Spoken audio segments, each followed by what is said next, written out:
दीदी, आपने पिछले एपिसोड में बताया था ना कि यौन और प्रजनन स्वास्थ्य को लेकर हमारे स्कूल और समाज में बहुत सी धारणाएं हैं और जानकारी का अभाव भी है।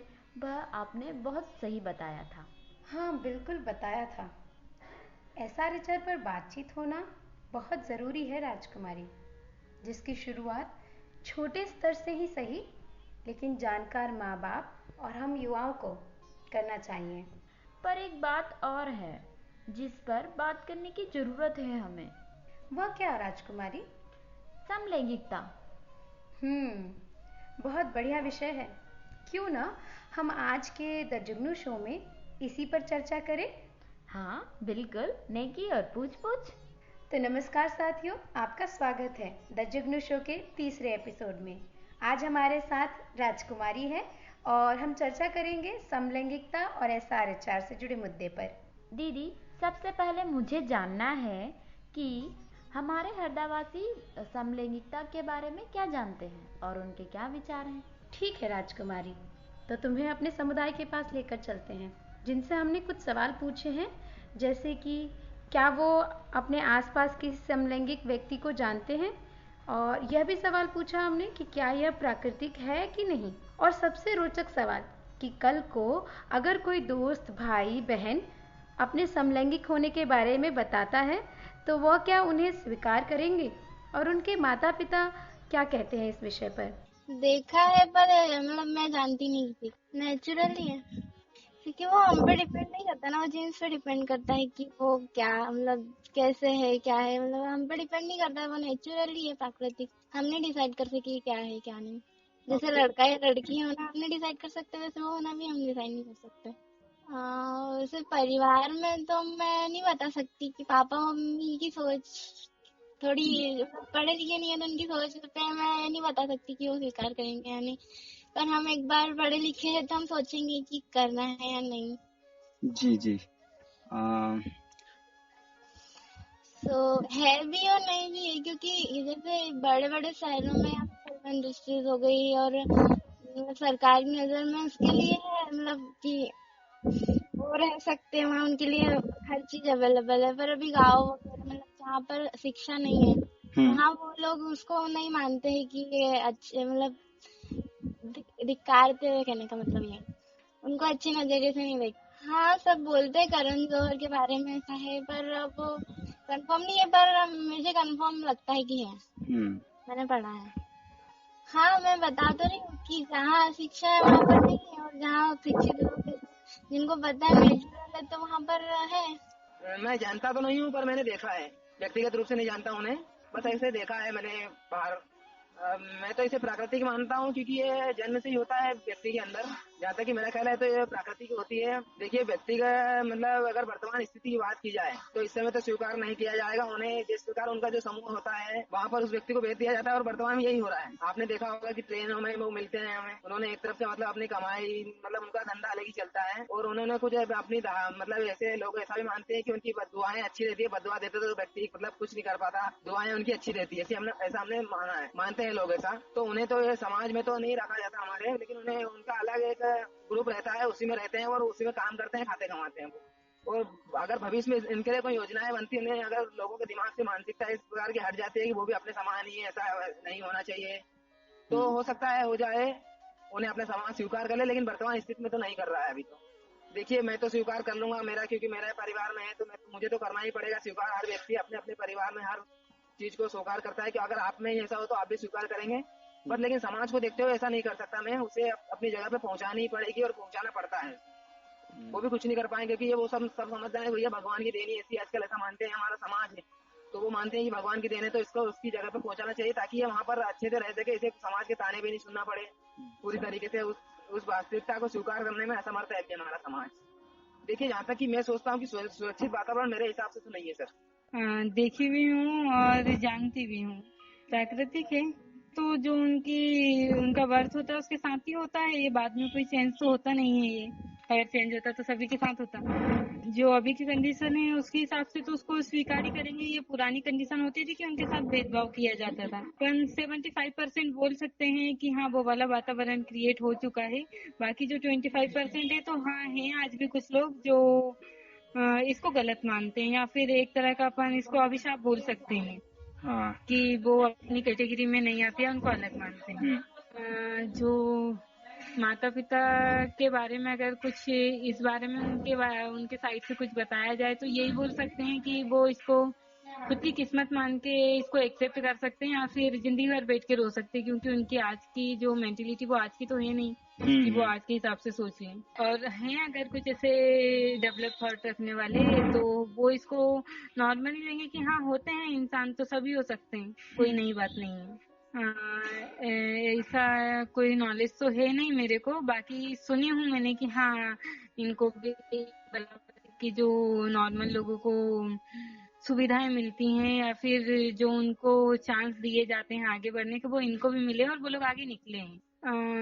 फिलहाल उनके लिए जो वातावरण जो स्वस्थ वातावरण की बात है वो अपन उसको है बोल सकते हैं, क्योंकि अभी जो है उनके लिए बहुत काम किए जा रहे हैं अपनी गवर्नमेंट के द्वारा।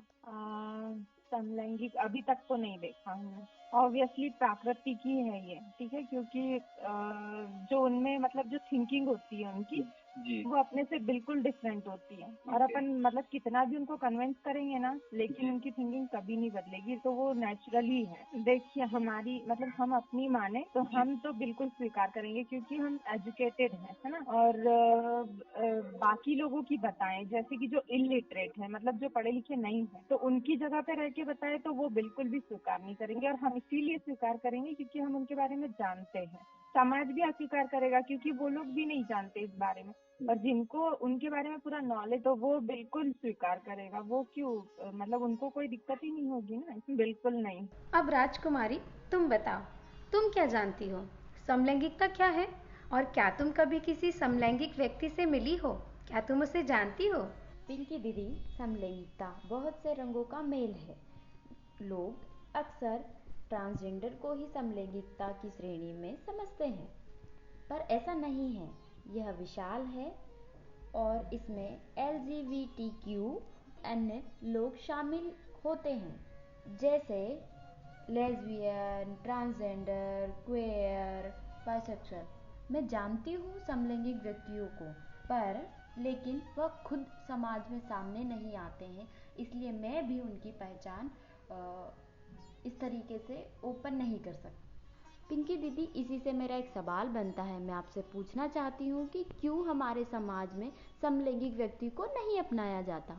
देखो राजकुमारी, यह बात हमें इतिहास के साथ समझने की ज़रूरत है, और साथ ही बीते इतिहास के साथ कानून में क्या प्रक्रियाएं रहीं जिससे कि समलैंगिक व्यक्तियों को बाध्य किया गया, वह भी समझना बहुत ज़रूरी है। वास्तव में वर्तमान समय में समलैंगिकता के लिए परिस्थितियां बहुत ही असंवेदनशील है।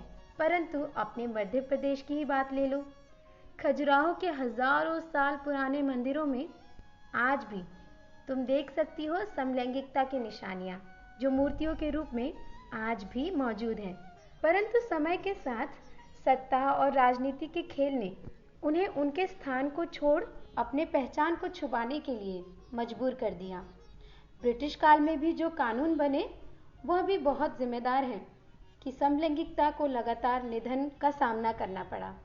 आपकी बात तो सही है, समय के साथ समलैंगिकता का पतन हुआ है, लेकिन यह बात भी बहुत अच्छी है कि 2011 में आर्टिकल 377 को रद्द किया गया और समलैंगिकता को वैधानिक रूप से अपनाया गया। यह बहुत ही क्रांतिकारी योगदान रहा है सरकार का। और सालों से कर रहे प्रयास सामाजिक कार्यकर्ताओं का, जिन्होंने संवैधानिक मूल्यों को समझकर समाज के प्रत्येक व्यक्ति को बराबरी का हक मिलने में मदद किया है। हाँ राजकुमारी, अगर 377 नहीं होता तो बहुत सी परेशानियों से आज भी समलैंगिक व्यक्ति जूझ रहे होते हैं। समलैंगिकता यानी कि ट्रांसजेंडर, लेस्बियन या बाइसेक्सुअल आदि होना कोई बीमारी नहीं है, ना ही कोई दिमाग की उपज। जिसे आम भाषा में हम यहाँ बाहरी बाधा भी कहते हैं। यह बिल्कुल प्राकृतिक है। और राजकुमारी, तुम्हें पता है, समलैंगिक व्यक्तियों को समाज में स्वीकृति नहीं मिल पाती है, जिसके कारण समलैंगिक व्यक्तियों के साथ शोषण होता है। वह अपने ही लोगों के बीच असहज महसूस करते हैं। वो अपने दोस्तों से अपनी बात नहीं कह पाते हैं, अपने माता पिता पे विश्वास नहीं कर पाते हैं और डिप्रेशन और सुसाइड का शिकार भी होते हैं। और इसे वैज्ञानिक शब्द में बोले तो होमोफोबिया कहा जाता है। यह बहुत ही हानिकारक है, जो हमारे समाज को अंदर ही अंदर खाए जा रहा है। ये क्या होता है होमोफोबिया दीदी? राजकुमारी, होमोफोबिया यानी कि एक तरह का डर ऐसा जो होमोसेक्सुअल्स यानी कि समलैंगिकता से डर। इस बीमारी के लक्षण कुछ ऐसे हैं कि जो लोग समलैंगिकता को स्वीकार नहीं कर पाते या फिर समझ नहीं पाते या फिर उससे डरते हैं या फिर समलैंगिक व्यक्तियों के बारे में मजाक के तौर पे या फिर किसी विशेष तौर पे टिप्पणी करते हैं, उन लोगों को होमोफोबिया होता है। अच्छा, तो ऐसा होता है होमोफोबिया? हाँ बिल्कुल। और इसी होमोफोबिया का बहुत ही खूंखार रूप है करेक्टिव रेप्स, यानी कि वो बलात्कार जो किसी को सही करने के लिए, ठीक करने के लिए किया जाता है। तो क्या हमारे समाज में इस तरीके का रेप भी होता है? हाँ बिल्कुल राजकुमारी, अक्सर देखा गया है कि जो परिवार के लोग हैं वही समाज के डर से, किसी को पता ना चले, अपने ही किसी बेटे या बेटी का रेप कर रहे होते हैं।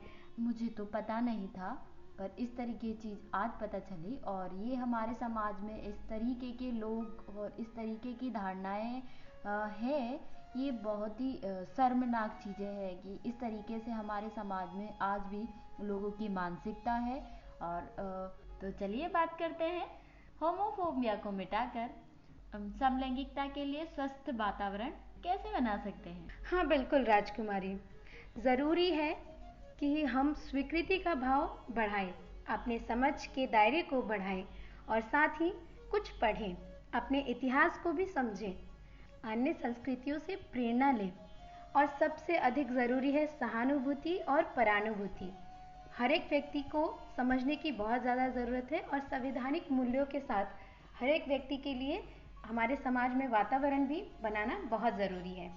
क्यों ना हम एक पहल करें, सभी समलैंगिक व्यक्तियों के साथ समान व्यक्तियों की तरह ही व्यवहार किया जाए और समलैंगिक व्यक्तियों के साथ समान व्यवहार किया जाए तो वो खुश भी होंगे और उन्हें एक सकारात्मक भाव मिलेगा। तो साथियों, इसी के साथ आज के इस एपिसोड से विदा लेने का समय हो रहा है।